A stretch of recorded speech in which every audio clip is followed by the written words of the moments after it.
Welcome to the Chicago Bears Podcast, a presentation of ESPN Chicago, Chicago's home for sports. Here's your host, Pat, the designer. Bird on, Bears fans. Welcome into the Tuesday edition of the Chicago Bears Podcast. We finally have Courtney on a Tuesday. Courtney, how are you? I'm good. How are you guys doing? We're still, Eric's got some issues going on over there, but outside of that, everybody else is doing all right. You know what I mean?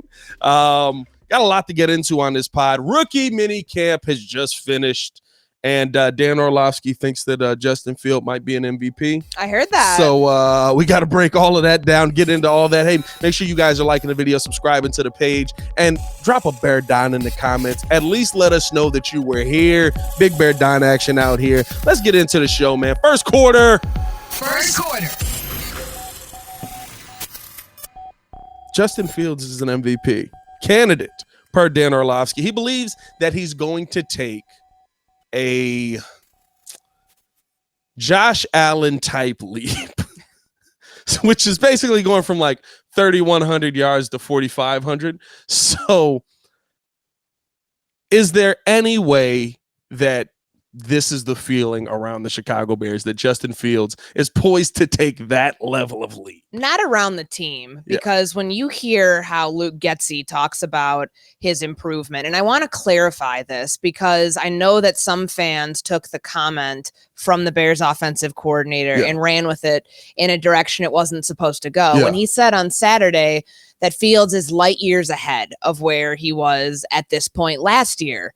He was learning a brand new offense last year. And at this time, OTAs in April and in May, he was switching up his footwork. He was switching up the foot he dropped back with. Like, it was fundamental things of this offense to sync up the rhythm, the timing with the wide receivers, where your release is, like what your drops look like in the pocket. Like, he was starting over from scratch last year. So the light years ahead comment refers to, I now know my quarterback. My quarterback knows me, the offensive coordinator. This isn't brand new for both of us. Luke Getsy has a year under his belt of what the offseason looks like, of what a season looks like, of how to call plays, how to adjust in season, make all of those changes.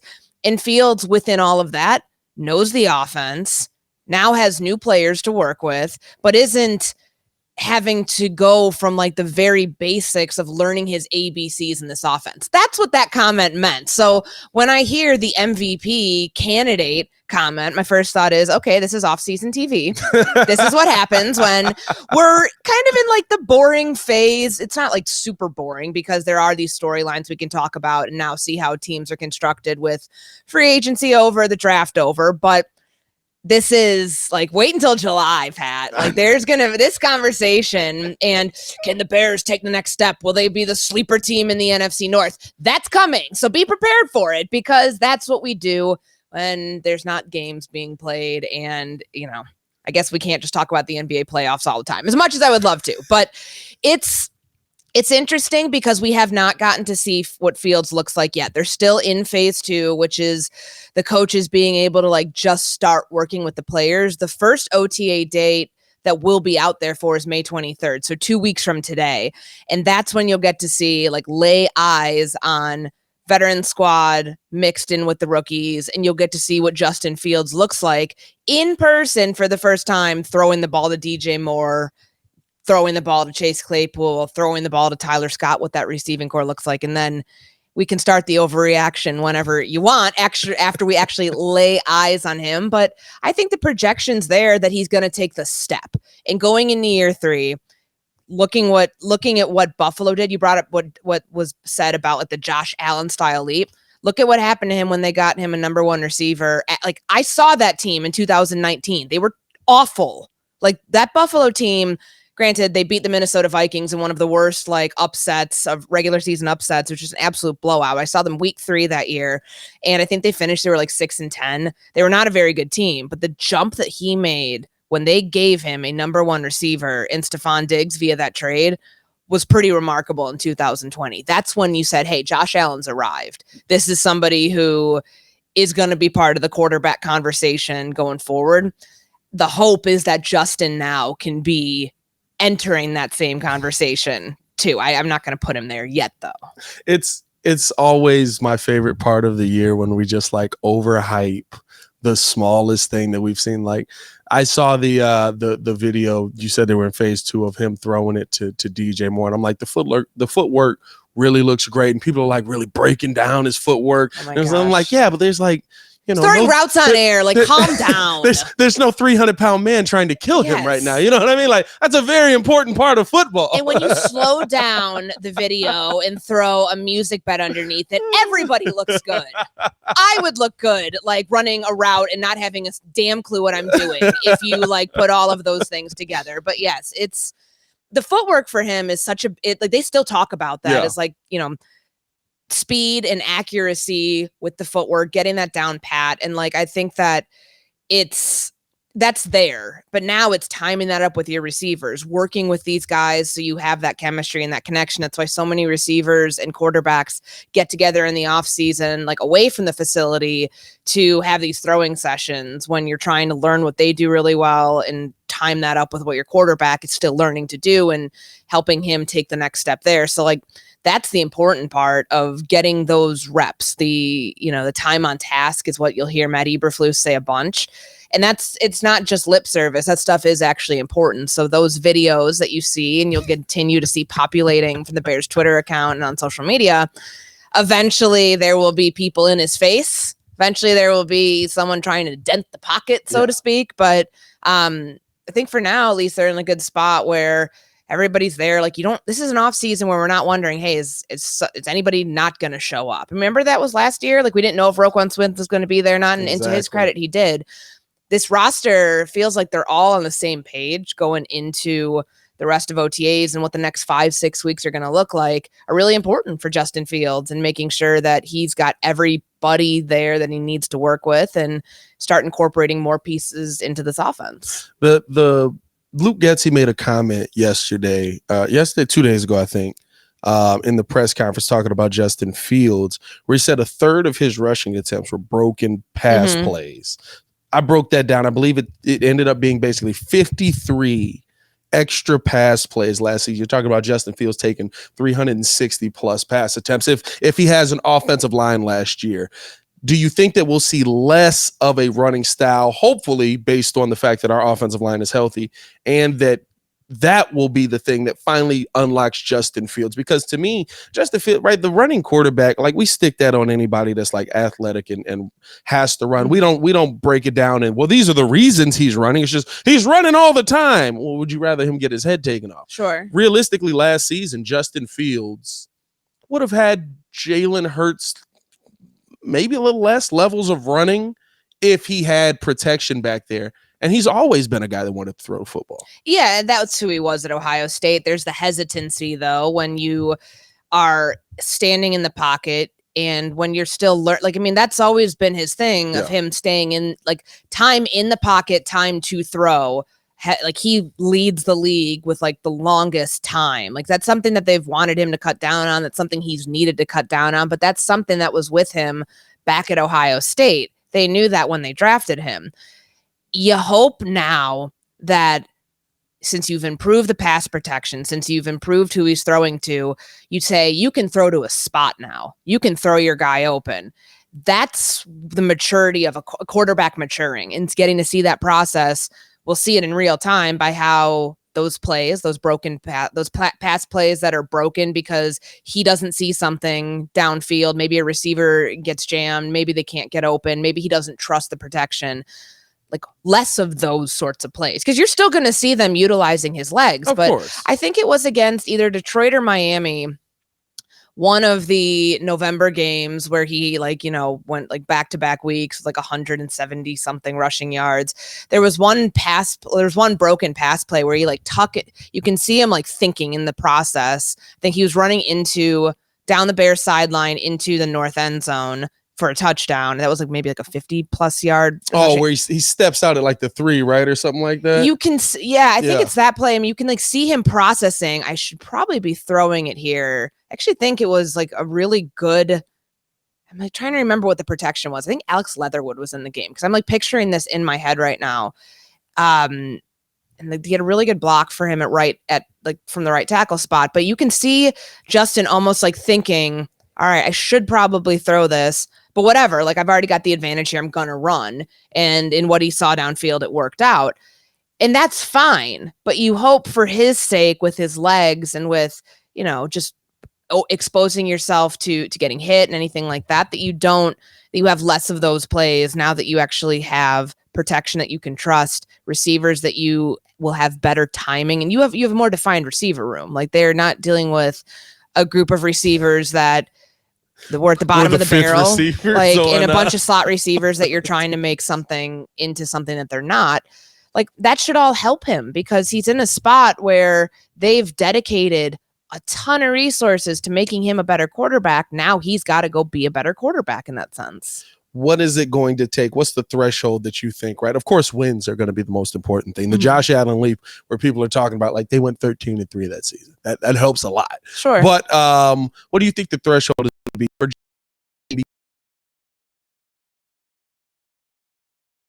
Chicago? Like, we know this, right? Like, DeMar DeRozan was in MVP talks for half the season last season just because the Bulls were the number 1 seed. Nobody looked at DeMar DeRozan and were like, yeah, he's the best player in the NBA. So, like, being in Chicago, they want their MVPs to be from the bigger cities. It's going to help. So he may need a little bit less, but like Lamar Jackson was like 3,100 yards, 36 touchdowns, 36 touchdowns. I think it was 29 passing, 7 rushing, whatever it broke down to. Is that kind of the line for him to even get those talks? Like, the fact that we have this conversation and they were the worst passing offense in the league, let's just get his attempts up. Yeah, that's what you got to be thinking if you're the Chicago Bears. Not that they would be thinking, hey, we got to make him an MVP candidate. Get the pass attempts up. Have him. He looks like the MVP in this offense because he has to be. Make sure that he doesn't have to be, so you can give him those MVP moments that stand out more, not just the back-to-back-to-back games where he's, breaking off 50-plus yard rushing touchdowns because he really, there's no other option to move the ball. That stuff's important, and that stuff will still show up within this offense. I don't know if there's like a threshold for him.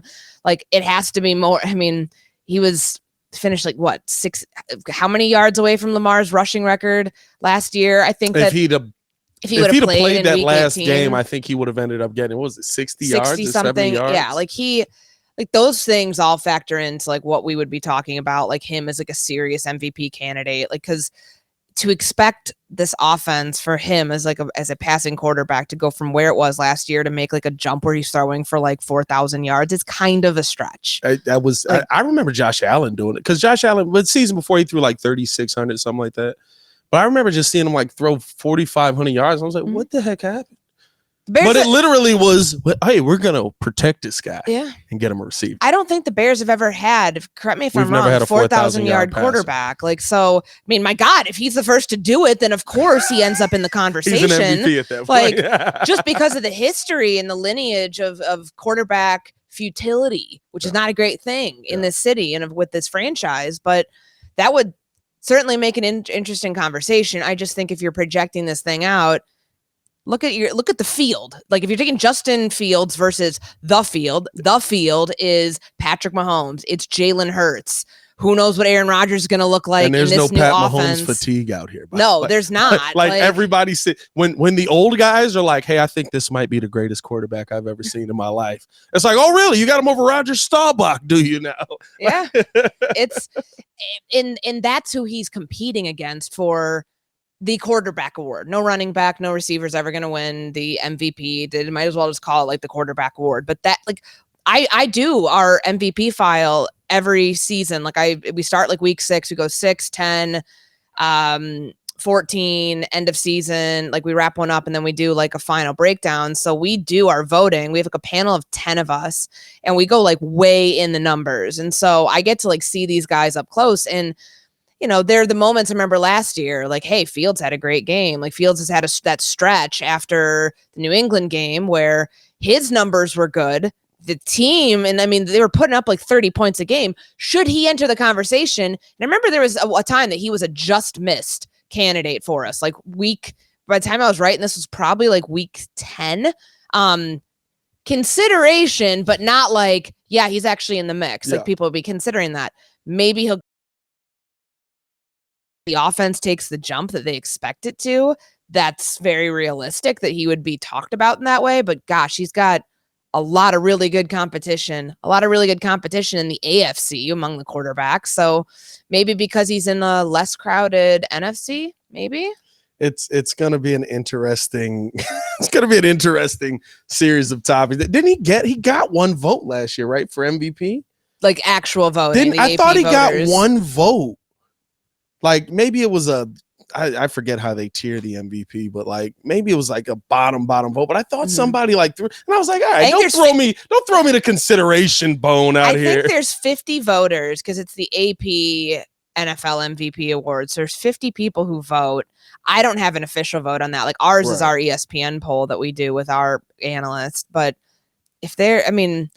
I thought it was pretty unanimous last year. Might have been. Maybe I'm wrong. I thought because I remember somebody be like, I also remember seeing him being like, "You're an idiot." Like he's not the MVP. Wasted your vote. You wasted your vote. It's the who did that? Somebody did that. They were like, "I'll never vote for Aaron Rodgers," and I was like, "Well, you're an idiot." You know what I mean? Like, I don't know how to tell you this. Like, he's clearly the best quarterback in the NFL right now. Hey, it is what it is. There's a lot of dumb people out there. This podcast get real out here. Stop playing with us. Appreciate you guys for tuning in. Showing love. Hit that like button. Subscribe to the page. Make sure that you are listening on the ESPN Chicago app Monday through Friday. We get Courtney 2 times a week, Tuesdays and Thursdays, all the way during the season. So, listen, we're going to be getting that deep, in-depth insight. And that is where we want to go with the second quarter, because second quarter, Courtney, everybody's talking about Darnell, right? Mm-hmm. Of course, you pass on Jalen Carter. Chicago's a defensive town. This is still the biggest story in the world. That how could you let the 3 technique that we need go there, and then you pick Javon Dexter in the second round, blah, blah, blah. Darnell Wright, his coach, Chris Morgan, said that he knows what he's doing already. Said the game's kind of slow for him. The one thing we really liked, that's the one thing we really liked about him. Some guys, when the ball is snapped, they just play. Things look slow for him. He puts his hand where he wants to put it. He's very controlled in sets, got good tempo, does some really nice things. What are the realistic expectations for a rookie right tackle year one in Darnell Wright? Are we expecting him to be one of the best right tackles in the league day one? Are we expecting some slow development? Are we expecting, he's going to be serviceable? What are the Bears' expectations right now? Right now, you're seeing him in mini camp, this guy's about to get paid. I think he has not signed his contract yet, but when he does, he's going to be getting about $21 million in guarantees when it's all said and done. He's definitely buying video games. So what he's like, when you see him go up against, guys who are brought in to be camp bodies, he's going to look like an absolute superstar. And there was one rep last week during 11-on-11 Friday of mini camp where I'm like, oh my gosh, this is a man among boys. That's the moment, because he just locked the defensive end in place. And there's not a lot of contact. This is not supposed to be contact because it's the off season. They're not wearing pads. But I was like, okay, you can see the strength right then and there. And he's a big guy. Him among the rest of the offensive linemen, and they didn't draft any other offensive linemen. So these are all UDFAs, college tryout players. Right. He looks like he's in a different class. Let's see what that looks like when he gets with Braxton Jones, when he gets around the vets and is now integrated into this offensive line room, because that's one thing Luke Getsy said that he felt Wright handled really well at the Senior Bowl, because he was, he coached the American team, which Darnell Wright was on. There are 4 players. Javon Dexter wasn't in that because he was a junior. Pickens, Wright,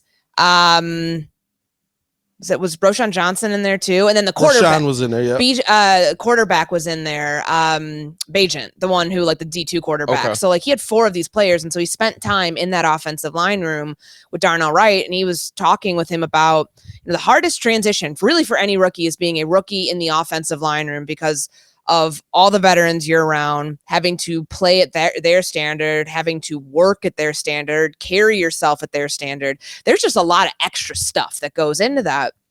And so when you hear how Luke Getsy felt that Darnell Wright handled that conversation and kind of the signs that he's showing about wanting to garner the respect of the guys who are in the room, because that's very important. You can't walk in as a rookie knowing that you're starting at right tackle and do things the way that you've always done it.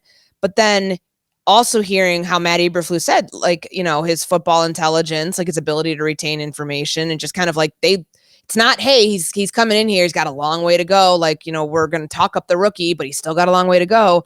Like, yeah, not hearing any of that latter stuff. Like, of course, the body, we don't know. He's not going to play at 335. Like, he told me that the other day when I asked him. And Chris Morgan doesn't have an exact weight. I think you and I might have talked about it. Like, guys are, outside of Larry Borum, everybody's pretty much between like 310 and 321. Yeah. So I'd expect him to slim down a bit, to be playing at just a leaner weight. But remember, he was in a hurry-up offense last year. Like, I don't know if they ever huddled at Tennessee. Very much the conditioning is not a factor with him, whatever size he's playing. So all of it seems really positive on paper, that you don't have a lot of undoing from the natural college to NFL progression with this player. You have a higher projection for him because you're like, this is what you want in a top 10 pick. He's somebody who comes in, certainly is not a polished product, but somebody who's trending, getting there far quicker than, somebody else that maybe they would have drafted a couple other rounds. But again, I remember Brian O'Neill's one of the best right tackles in the NFL. He was a second round pick by the Vikings in 2019 or 18. I want to say it was 19. It was my third season covering them. And I remember watching him at training camp just get manhandled by Brian Robinson, a veteran defensive end who, like, he put his hands up to block. I think Brian was at the 51st overall pick. So second round pick, but like, again, that's still a pretty high pick. And he just became one of like the highest paid offensive tackles, right tackles in the NFL a few years ago. Like, he put his hands up like to block, to like get, kind of to get in his pass set. And Brian Robinson took his hand, just like swatted them down and like swim moved around. I don't know, like the past tense of that, like the verb, just got around him so quickly. You're like, welcome to the NFL, rookie. Yeah. Darnell Wright's going to have those sorts of moments. Yeah. I can assure you of that. Yeah. As bad as the Bears pass rush is, like, it might not look as magnified in training camp, but he's going to have those moments where he's not winning every single rep. And that's okay, because you expect the growing process, the more time, the more reps he gets. And that's why I think it's really important, whether you're talking about Chris Morgan, sounds like they're doing the right thing and keeping everybody where they played last year and where they're comfortable at. Because the more reps you get at left tackle, if you're Braxton Jones, the more reps you get at right tackle, if you're Darnell Wright, you're not asking them to like have to learn a new language and like speak it on the fly. You're asking them to, all right, continue to do what you're doing and see how far you can get within the confines of this offense, the confines of what we're asking you to do, and not overcomplicating it. Like, and that's, oh, will you? Oh, okay, Siri. She does that all the time. Like, I'm on air a lot, and like I'll say something that sounds like SIRI. I don't want to set her off.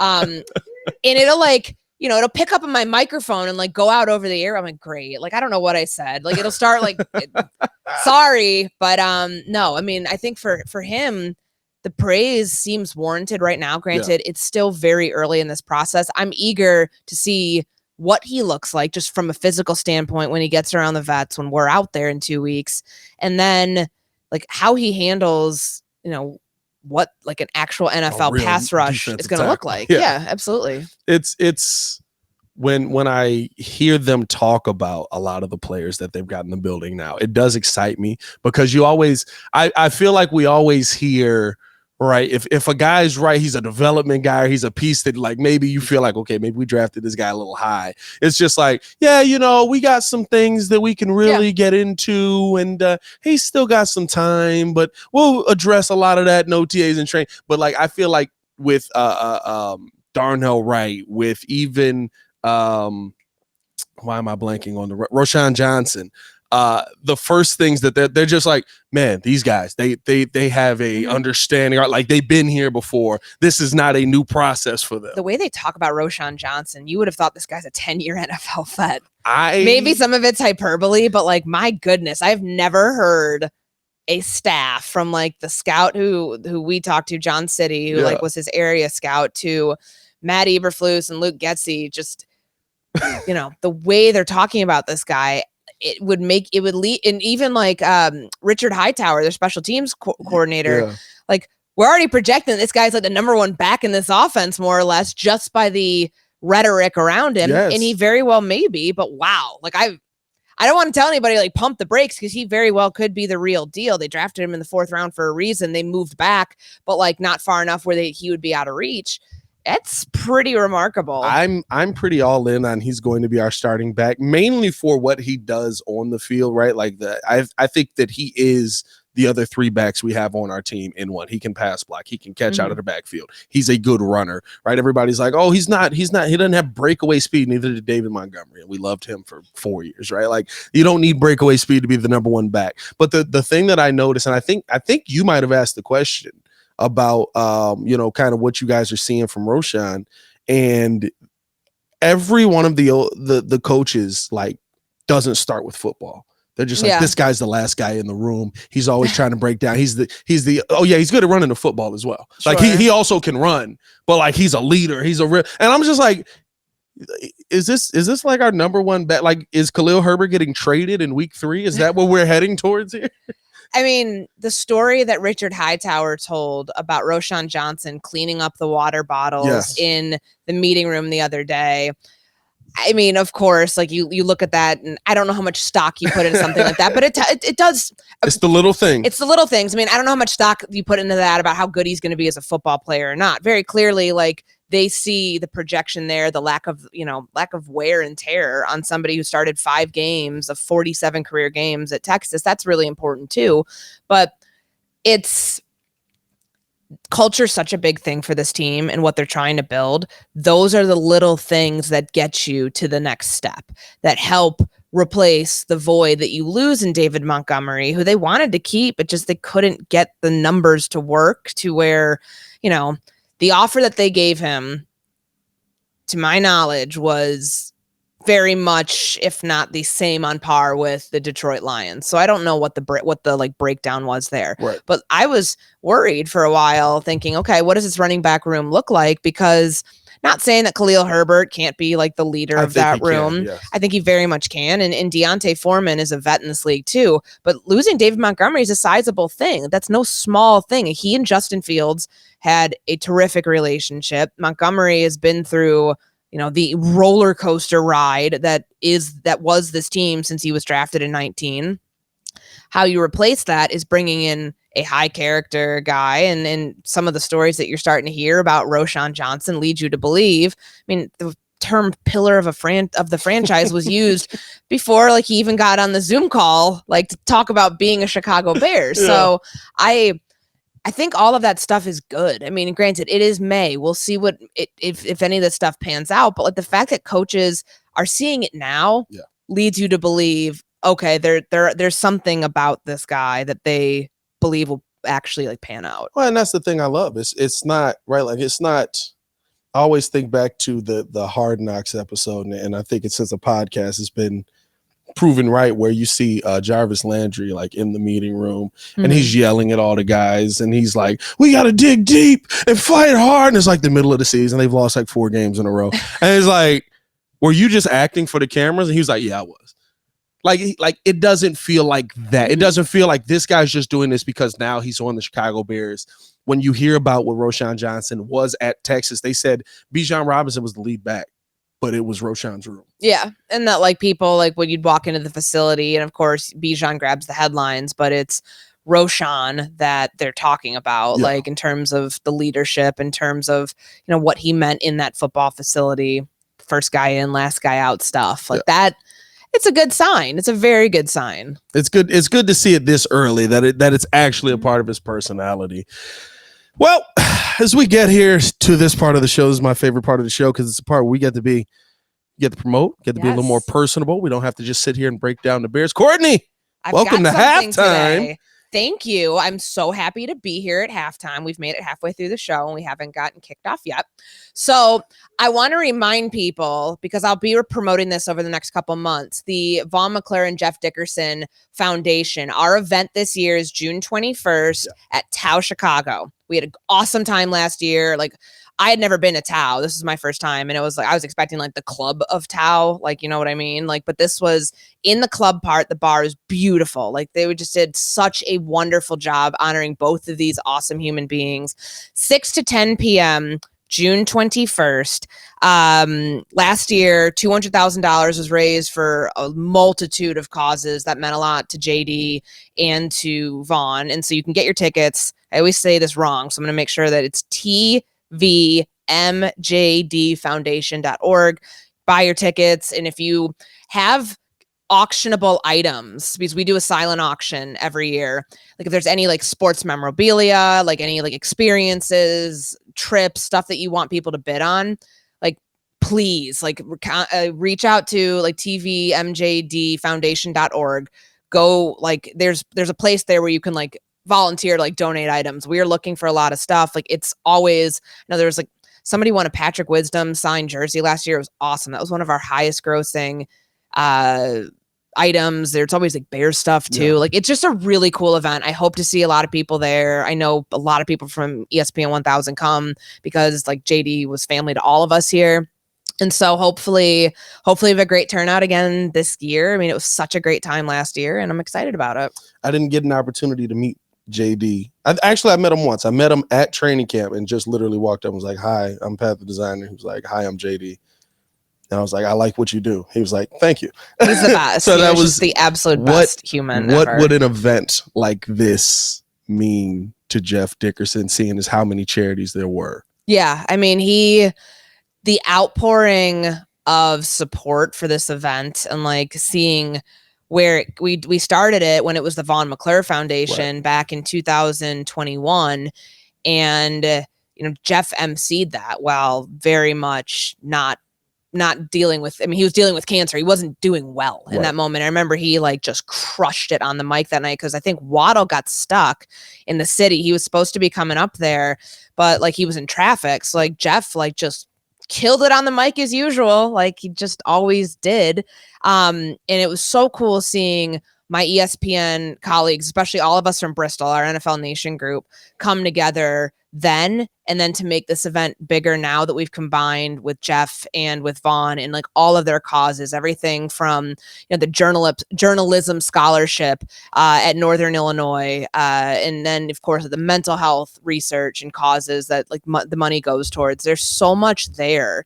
And I just love seeing this event grow and seeing people year after year be a part of it and like get the word out about it. Like it's one of my favorite events and we miss them both terribly. Like, but it is such a cool thing to like honor their legacy by getting to do this. And so I hope to see both of you guys there. And I mean, it's a really cool event. I plan on pulling up for sure. Hopefully all of you guys do as well that are listening. Just because like you could feel the impact that he had on not just this station, but just, like the Bears community. Sure. The Chicago absolutely. Bears community mourned when we lost JD. So I think that was even seeing the players in the building and George even and all of those guys, like it was really cool to see how many people's lives he touched. Oh, 100%. I mean, he was he's one of one. Yeah. There will never be another, but like we are all better off that he was like able to touch our lives. And like, I walk into this place like, and for me, the reason I'm here, unfortunately, the reason I'm here is because of his passing, but I still thank him for it's a door that opened for me that I'll never be able to separate. And I don't want to separate from him because this, like he got me home. Yeah. So like, I'll always appreciate him for that. And it's such a, it's such a testament to who he was as a person that, it's been over a year now. And like, we still like, you get to see like the Good Guy Award in the, they have like a plaque in the media room and Cole Kmet won it last year. He was so gracious, like with George and Sandy, Jeff's parents, the day that he was given the award back in December, like right before the end of the season. And like now like Jeff's name's attached to our Good Guy Award. It's so cool. Like I love being able to be a part of things that like keep his legacy alive.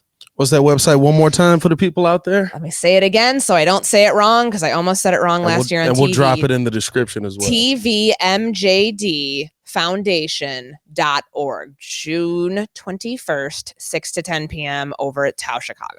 Make sure to get in tune with that. Ladies and gentlemen, that was halftime. That's a great halftime. Might be the best halftime we've had on this show yet. Is that top Lance talking about having to outcoach his son? That might, see, I need to listen back to that, because the fact that his son is sunning the dad who might be a future Hall of Famer, like, yeah, it's just like, pretty remarkable. It really goes to show you that as teenagers, none of us knew what the heck we were talking about, and we were just like, our parents, they have no idea what I'm going through out here. He's like, he's a Hall of Fame. Actually, linebacker. I do. I've I kinda like went through walked this in your process. shoes. I need to hear that. That's awesome. Third quarter. Let's keep it going here. Let's get into the third quarter, because another timeline that was dropped on us this week. Another Darnell. Another That's what Darnell. you were gonna Actually, say. yes. And the timeline that was dropped on us is that Darnell Mooney might not be back when Flus has said, which is very Flus of Flus, right? Like, how many guys have we heard through the 2 years he's been here where it's like, yeah, he's day to day. He'll be back. Like, he's going to be gone 6 weeks. Okay, all right, like, relax. But I'll ask you this. Is the Mooney timeline promising or concerning? So I was talking with Tyke Tolbert about this. We were in like a small group setting. It was myself and Jason Leisure from the Sun Times. And we were, just kind of gauging, like, where is he in his rehab right now? Because when you're watching the videos, the slow-mo videos of guys lifting weights and getting swole, there's a noticeable member of this team that you haven't seen in any of the photos, you haven't seen, in any of the videos, and that's Darnell Mooney, because he broke his ankle, which required surgery. Well, that was week 12 last year. So that's the Sunday after Thanksgiving. So that's December, January, February, March, April, May. We're almost at 6 months. By the time training camp rolls around, that's about 8 months. So the timeline, I think it's smart to say, like, for them to like not put like, like hard and fast rule that he's going to be back by training camp. Right. But what Tyke Tolbert was saying about how, he's in the building attacking his rehab. He's running now. That's promising. Yes. Like, and I would imagine when we're out there at OTAs, he'll be on a rehab field. You'll get to see him at least moving around. He's not going to be doing anything with the team. He's not catching passes, but he will be moving around. And that's a good thing to see, that you would like to believe. I certainly hope so, that Tyke Tolbert said when I asked him, like, do you expect him back for training camp?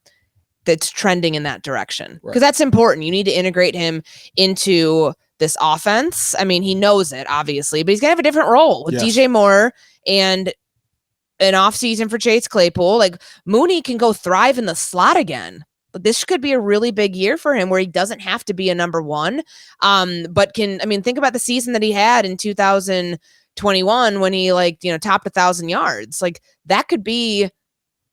Get him back to like that version of himself. Yeah. I think the thing to keep in mind, because to me, right, like when you look at the breakdown of 1,000 yards, it's like, okay, what is it, like 60 yards a game?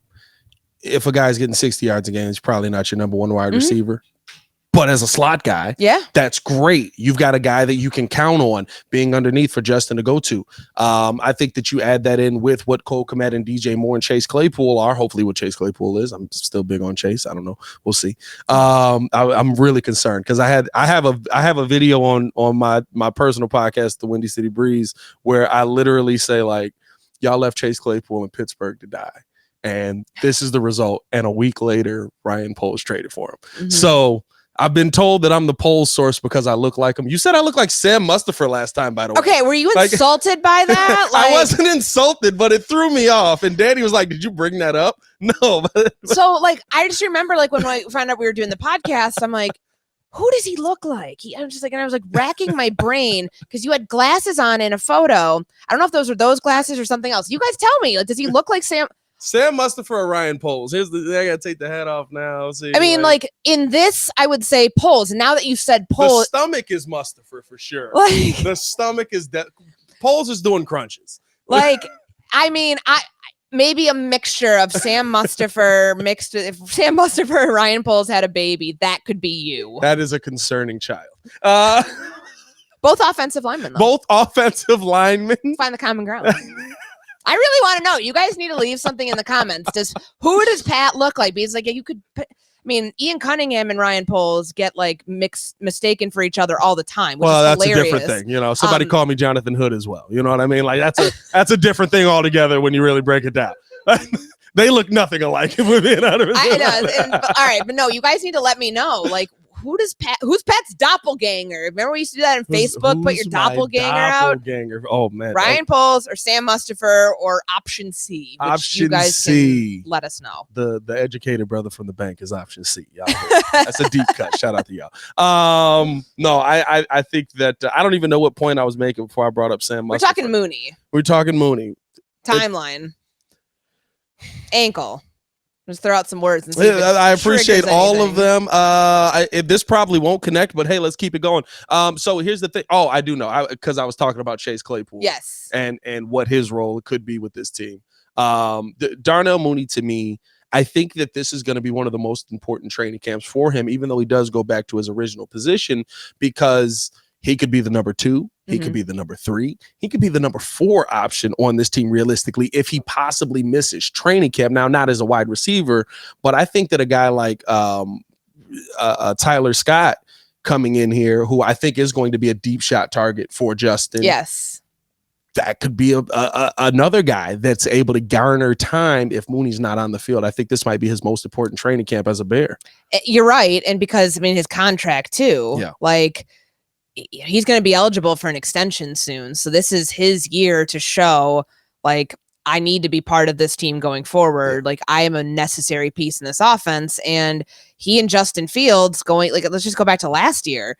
Like, the continuity element was very, very important, even though Mooney finished with like a team high 493 receiving yards. Not great. And granted, he did like miss weeks 13 through 18 because of the ankle injury, but even still, like, if these two, their continuity was like the strongest among anybody in like the receiving room, and it still didn't yield that much. Like, to be able to take the next step on top of that and to give Justin Fields multiple different receiving options, to me, like, the receiving room looks different because as much as they're going to say, well, nobody has a defined role yet, you can look at somebody and say, you're going to be in the slot. Yes. You're going to be the X. Yes. You're going to be the vertical threat. Like, it makes your job easier when you have people that you have receivers, a more established receiver room than it was last year. I think it benefits, of course, right. We talk about the players on the field, but I think it benefits Luke Getsy because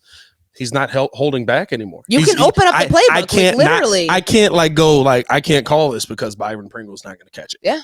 You know what I mean? Like, I think that is so big. Like, a lot of people, I feel like, forget, like, this is Luke Getsy, like, his year of like, oh, I kind of know what I'm doing coming into the season. This is Coach Flus's year of, oh, I kind of know how to be a head coach now coming into the season. Like, I think those are the things that are going to help you take that next step the most, putting your players in the right position and having players that can play that position. And having plays for specific players, like being able to ask them to do more than they did last year. And like the idea that it opens up your playbook is very obvious because you can run more plays with guys who are capable of running them, which I know it seems like such a easy concept, like have good players, be able to like draw up good plays. But that was really difficult for them last year, given some of the constraints within that receiving room. Absolutely. Absolutely. As we head in here to the fourth quarter, let's finish this thing out because fourth quarter. Listen, the glaring hole that this team has is still the defensive line. That is the one part that we're really focused on. We didn't, of course, take Jalen Carter, so everybody's up in arms about that. Or I think Chicago's finally gotten to a point where it's like, we didn't take Jalen Carter. I kind of like this big guy, though. Like, I think we're finally getting to that point, which I like that. But we heard about Javon Dexter, that he's kind of having he's got to retrain his brain again, right? He's been used to playing the 2-gap. Now he's trying to get back to a penetrating style, and through rookie mini camp, it kind of took him a little while just to kind of like get his hand in the right place, get his footwork in the right place. Do you think that the expectation on Gervon Dexter is that he will be able to accomplish these things by the time we get to training camp, preferably heading into the season? Or are they kind of slow playing this with him and Zach Pickens, just saying, whichever one of y'all get it first, you're the 3 tech? And of course, Justin Jones is in that Justin mix Jones too. is still in there. Like yes. Alan Williams talking about, what that is going to look like. I know there were some Bears fans that at least were in my mentions when I like quoted what Alan Williams said. This is like the same old stuff. Yeah. No, I think it's good to have, like, when you think about it, you're a nickel, and we talked about this last week. Like, when you are a 42 nickel, that's basically your base defense Right. now. Like, you have to have guys who have the stamina and the conditioning and like the bodies, like just the ability to have fresh guys in there to get after the quarterback, to dent the pocket, to keep the quarterback high so your edges can do the work. Like, whether that's Justin Jones, whether it's Gervon Dexter, whether Right. it's Zach Pickens, like when you play an even front and that's what they do, your 2 defensive tackles are going to be interchangeable, Yeah. which is good. Like, and that for me, like, I remember I'm just like thinking about it, like last year, that was a foreign concept for me, because when I came from Minnesota and Zimmer's defense was a 43 defense, but they played an over front, your 3 technique and your nose were very defined. And like in the best years of that defense, when they were, it wasn't the number 1 defense year in 2017, but like the best like iteration of that was when you had Linval Joseph playing your nose and you had Sheldon Richardson, who was a disruptive 3 technique getting after the quarterback, like their version of like, what you would expect from an Aaron Donald. Yeah. Like for more people to like understand kind of like what that role is. This to me was like, I had to like retrain my brain when I was watching what this defense and this pass rush was going to look like last year when Eberflus comes in and brings his concept, because it's different when you have those 2 spots where somebody's going to be playing the shade, somebody's going to be your 3 technique.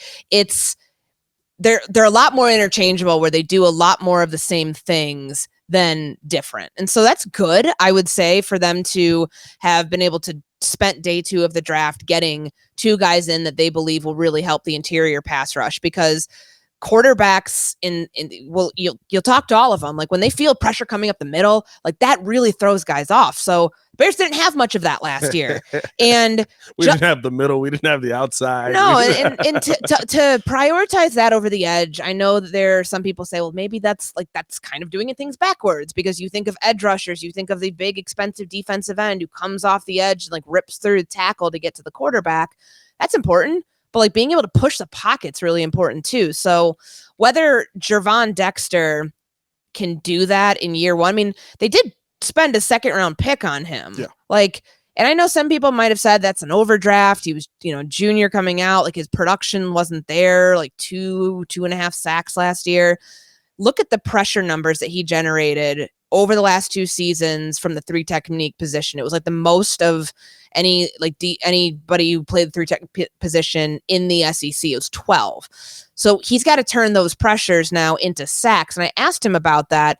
When you're one gapping, when your responsibility is like your responsibility is get after the quarterback. Like you're not responsible for multiple gaps. You're not getting, double teamed more or less by like a guard and a center. Like when you have the one-on-one head up matchup, it's going to make your job easier. And he said that's music to my ears when they told him what his role was going to project to be in this defense. So good for him, like to be in a spot that's going to utilize him more to what he wants to do, probably more to his strengths, because the Bears didn't use a 2nd round pick at 53 on him because they thought, oh, well, this is like, this projects like really well. No, they need him now. So we'll see like how that and I think it'll be good to see like what that competition looks like in training camp to push Justin Jones to have that veteran experience. But then you also have Billings, the guy that they signed from he was with the Raiders last year, but he was a free agent. And then Pickens in the mix there too. I think having some depth at those interior tackle spots might be more important than we think. What does that do for a guy who, to me, I feel like people have kind of forgotten the fact that he was our leading sack guy on the team. Yeah, which it's is just 3. Terrible. Well, of defensive linemen. Linemen. But I'm saying, what does that do for a guy now in this defense in a Jaquan Brisker, who to me, do the sack numbers go up, or does he actually get to play safety this season? Hopefully. I remember I tweeted I got like some stat, like it was the day that we did locker clean out, and I tweeted that Brisker and who's a safety from Jamal Adams, the safety from Seattle. Okay. Like they're the only two safeties to lead their teams in sacks in like the last like decade plus or something like that. I remember he quote tweeted it and it was like ... like an ellipsis. And I'm like, are you upset with this? Like, do you like I was trying to like put myself in his position, like, you know, thinking like, did he not want that? Like, I mean, I just either way, he's not playing out of his role. It's not, I mean, safeties get sacks. Like that's what literally send them on blitzes for that very reason. But to be able to use him differently, and of course we know that the reason they drafted him in the second round last year is because they love how willing he is to play up in the box. I mean, he's a linebacker in a safety's body. Basically, he has a willingness to tackle and make contact that allows Eddie Jackson to go play free safety and thrive at that position. So yes, a pass rush is going to help the back end of your defense, whether it's Jaquan Brisker or the cornerbacks. But I would imagine if it all works out according to plan, he will not be anywhere close to the leading sack leader on this team. Hey, listen, I never know. I feel like watching that last year was like watching Billy Donovan throw Javonte Green in at center. It's just like, he can do it. I don't know if it's the best thing for the team, but yes, he can technically do it. I think that this defense is going to. I think this defense is going to be a little bit of a surprise to a lot of us. Not because I think that you have everything shored up. I think that there's still a ton of holes on this team, but I think that there's going to be a little bit of a jump because of the pressure up the middle that you're going to see, like you said, the backline guys be better. I think you're going to see DeMarcus Walker and we can't forget him too. I mean, he's somebody who's got inside outside versatility. So maybe on first and second down, he is playing one of the edge spots, and then you kick him inside, and he's part of that interior pass rush on third down. And he's been talked about as a guy like how they would use Julius Peppers as like, okay, line up on this line, or line up on this line, and line up on this line. Sure. Which one's the weakest? All right, that's who you play the entire game. So, like you said, that inside outside, like I think this Bears defense, I don't know if they're going to be right top 15 all of a sudden, but I don't think that we'll be bottom of the NFL anymore. Mm-hmm. I mean, they're taking the steps to get there. They did spend ample resources there, of course, the linebacking core and free agency, and then, you know, 2 of your top 4 picks were spent on the interior of the defensive line. Like that's a sign that, hey, they recognized a weakness there, and they felt that this was the most economical and most practical way to try to shore up that position. Absolutely. So priorities, I mean, again, when we do this pod Thursday, will they have signed a defensive end? I don't know. Like, I mean, there's time. Like, nobody's clamoring to go get Leonard Floyd right now. They're not, which is even more concerning. That leads you to believe the price right now is probably higher than what any team, not just the Bears, are trying to pay. So we'll see if that comes down and when it comes down. How does he fit here, though? Like, going from a 3-4 to a 4-3, he's still light. He's still a really light guy to be coming off the linebacker. He gets to the he is. He's a linebacker. I don't know if he's a defensive edge. I mean, a 4-3 defense. He looked, and I'm not taking anything away from him, your numbers are going to look like that when you play with Aaron Donald. But I see the thing that I always like, I think Leonard Floyd actually did figure it out. I agree with you. Yes, 100%. But there was, he was here getting 2 sacks in a season with Khalil Mack in a healthy year and Akeem Hicks in a healthy year. And, you know, like he was the part of that defense that we looked at and we were like, hey, like what the heck's going on over there, bud? Like they're over here killing people and you haven't touched anyone.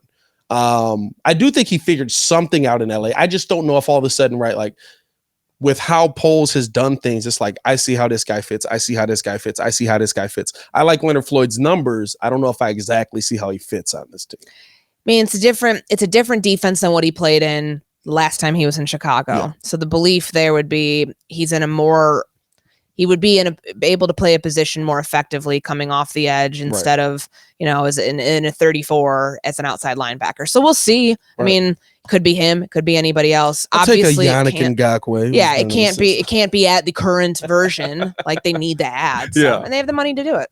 Let's do it, man. Let's pay some people. Let's get it done, Ryan. Hey, Your doppelganger. My doppelganger. Your doppelganger's Last time I said it, he traded for somebody. So, hey, Ryan Poles, you know what? Yannick Ngakoue here in Chicago. I need it. Hey, follow us on everything. Make sure that you guys are tuned in Monday through Friday and listening to us on the ESPN app. If you're watching on YouTube right now, drop a bear down. Let us know you made it to the end of the pod and leave a 5-star review on the podcast side. As always, man, joined on a Tuesday by Courtney Cronin. Thank you for coming into the studio. Thank you for having me. It's always nice to have people in here with me. Otherwise, I just look like a lunatic just yelling at a camera. Follow me at I Am Pat the Designer. Back at it again. Y'all stay safe out there. Don't you well? I saw that in the background, Eric. I saw that. He's like, well, you are kinda. Peace, y'all.